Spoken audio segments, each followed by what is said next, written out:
From the Jesus Storybook Bible.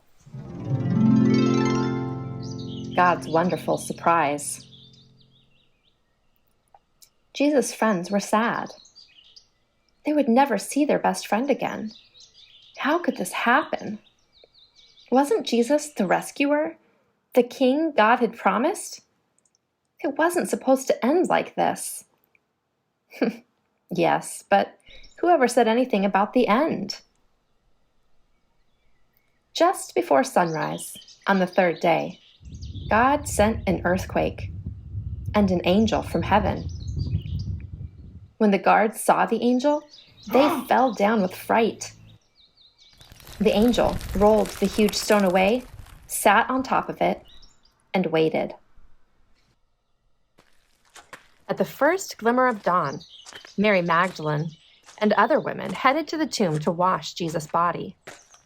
The early morning sun slanted through the ancient olive trees, drops of dew glittering on leaves and grasses, little tears everywhere. The friends walked quietly along the hilly path through the olive groves until they reached the tomb, and immediately noticed something odd. It was wide open. They peered through the opening into the dark tomb, but wait, Jesus' body was gone.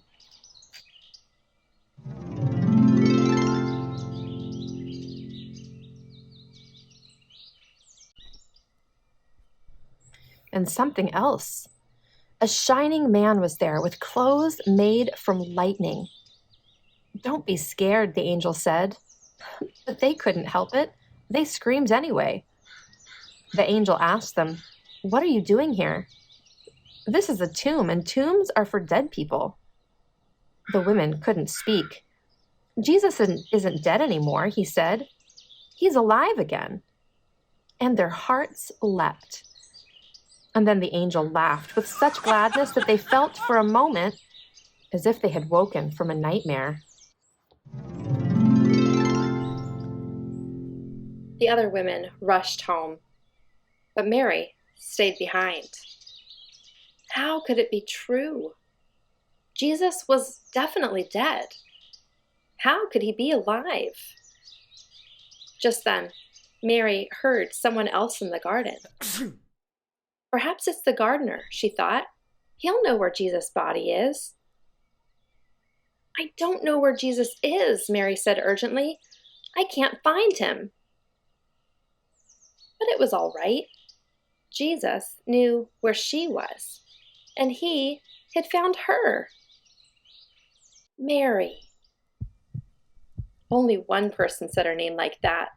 She could hear her heart thumping. She turned around. She could just make out a figure.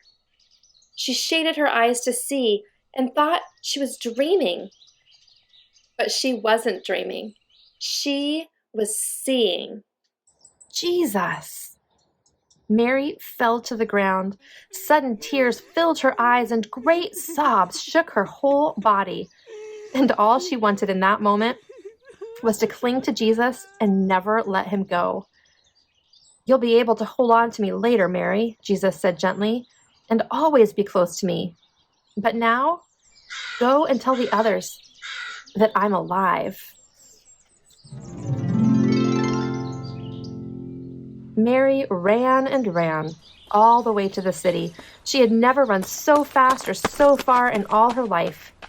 She felt she could have run forever. She didn't even feel like her feet touched the ground. The sun seemed to be dancing and gleaming and bounding across the sky, racing with her and shining brighter than she could ever remember in the clear, fresh air. And it seemed to her that morning as she ran, almost as if the whole world had been made anew, almost as if the whole world was singing for joy. The trees, tiny sounds in the grass, the birds, her heart. Was God really making everything sad come untrue? Was he making even death come untrue? She couldn't wait to tell Jesus' friends. "They won't believe it," she laughed. She was right, of course.